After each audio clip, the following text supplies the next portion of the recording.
Hi friends, ఈరోజు మనం ఎంతో టేస్టీ అయిన గోంగూర నిల్వ పచ్చడి చేసుకుందాం. అందుకోసం ముందుగా 2 కట్టలు గోంగూర వాష్ చేసుకొని పక్కన పెట్టుకొని ఆరబెట్టుకోవాలి. ఇప్పుడు ఒక కడాయి తీసుకొని ఆ కడాయిలో ఒక 100 గ్రాముల వరకు ఎండుమిరపకాయలు వేసుకొని కొంచెం ఆయిల్ వేసుకొని బాగా ఫ్రై చేసుకోవాలి.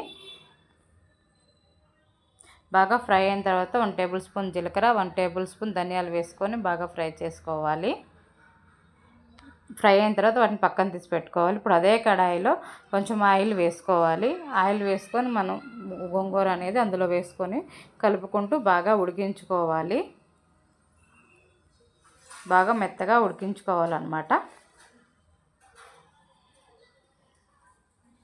చూసారుగా బాగా కలుపుకుంటూ ఇలా మెత్తగా అనేది బాగా ఉడికించుకోవాలి. దీన్ని చూసారుగా ఇలా బాగా మెత్తగా ఉడికింది. ఇప్పుడు దాన్ని పక్కన పెట్టేసుకుందాం అన్నమాట. దాన్ని ఇప్పుడు మనం ముందుగా వేయించుకున్నటువంటి ఎండుమిరపకాయలని ఒక మిక్సీ జార్లో వేసుకొని అందులో కొంచెం ఉప్పు వేసుకోవాలి. ఉప్పు వేసుకున్న తర్వాత మనం ఒక 10 చిన్న రెమ్మలు వేసుకోవాలి. చిన్న రెమ్మలు వేసుకొని మిక్సీ పట్టుకొని పక్కన పెట్టుకుందాం. ఇప్పుడు మనం ఉడికించుకున్న గోంగూరని కొంచెం మెత్తగా దంచుకొని దీన్ని పక్కన పెట్టేసుకుందాం. ఇప్పుడు ఒక కడాయి తీసుకొని అందులోకి ఆయిల్ వేసుకుందాం. 200 ml వరకు 200 ml ఆయిల్ వేసుకున్న తర్వాత 1 టేబుల్ స్పూన్ ఆవాలు, 1 టేబుల్ స్పూన్ జీలకర్ర, 1 టేబుల్ స్పూన్ మినపప్పు, 1 టేబుల్ స్పూన్ ఎండుశనగలు వేసుకొని బాగా లైట్గా వేయించుకోవాలి. దూరగా వేయించుకోవాలి. దూరగా వేగిన తర్వాత కొంచెం కరివేపాకు వేసుకోవాలి. కరివేపాకు వేసుకొని బాగా కలుపుకుండా చిటపట అనేలా కరివేపాకు వేయించుకోవాలి. కరివేపాకు వేగిన తర్వాత ఒక 10 చిన్న రెమ్మలు అందులో వేసుకొని బాగా ఫ్రై చేసుకోవాలి.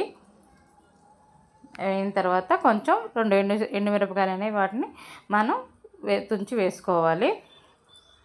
తుంచి వేసుకొని బాగా ఫ్రై చేసుకోవాలి. కొంచెం ఫ్రై అయిన తర్వాత కొంచెం పసుపు వేసుకోవాలి. పసుపు వేసుకొని బాగా కలుపుకోవాలి. బాగా కలుపుకున్న తర్వాత మనం ముందుగా దంచుకుని గోంగూరను అందులో వేసుకోవాలి. గోంగూరను అందులో వేసుకొని కొంచెం బాగా కలుపుకోవాలి. ఇప్పుడు మనం ముందుగా కారం వేసుకున్నాం కాబట్టి దాన్ని అందులో వేసుకొని బాగా కలుపుకోవాలి.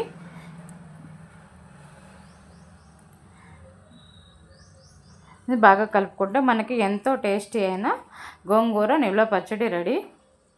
మీకు ఈ వీడియో కనుక నచ్చినట్లయితే please like, share and subscribe.